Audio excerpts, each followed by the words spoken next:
বিনম্র শ্রদ্ধা ও ভালোবাসায় স্মরণ করা হলো দেশের 3 বারের সাবেক প্রধানমন্ত্রী ও বিএনপির চেয়ারপারসন খালেদা জিয়াকে।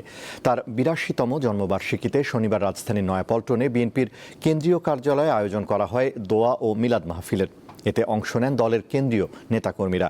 এ সময় খালেদা জিয়ার রাজনৈতিক জীবন, গণতন্ত্রের জন্য আন্দোলন এবং দেশের মানুষের প্রতি তাঁর অবদানের কথা স্মরণ করেন বক্তারা। দেশের বাইরে আমার কোনো ঠিকানা নেই, এটাই হলো আমার ঠিকানা।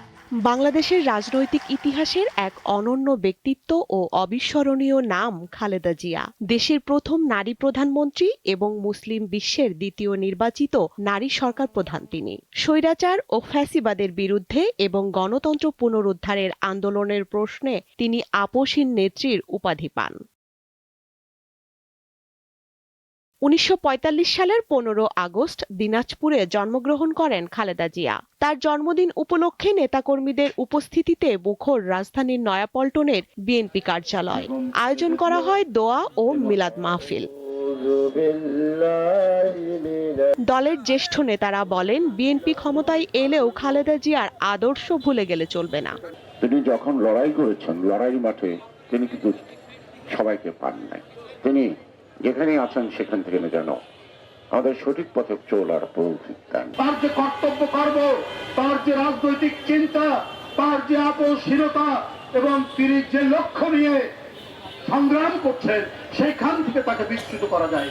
ক্ষমতাকে সুসময় চিন্তা না করে দেশের জন্য নেতাকর্মীদের কাজ করার আহ্বান জানান নেতারা। এই আপসহীন নেত্রীর কারণে কিন্তু বাংলাদেশ আজকে এখানে।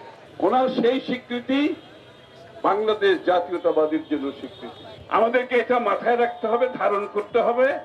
এটা ভুলে গেলে চলবে না। আজকে দল ক্ষমতায় আসছে, জীবন সব সহজ হয়ে গেছে, এটা মনে করার কোনো কারণ নাই। তার কাজ, তার প্রেরণা আমাদেরকে সব সময় অনুপ্রেরণা যোগায়। আমরা আজকের এই দিনে আমরা সবাই এই শপথ নেব যে বিএনপিকে আমরা সত্যিকার অর্থেই এমন একটা গণতান্ত্রিক দলে পরিণত করতে চাই যে সত্যিকার অর্থেই বাংলাদেশকে নেতৃত্ব দিতে সক্ষম হবে।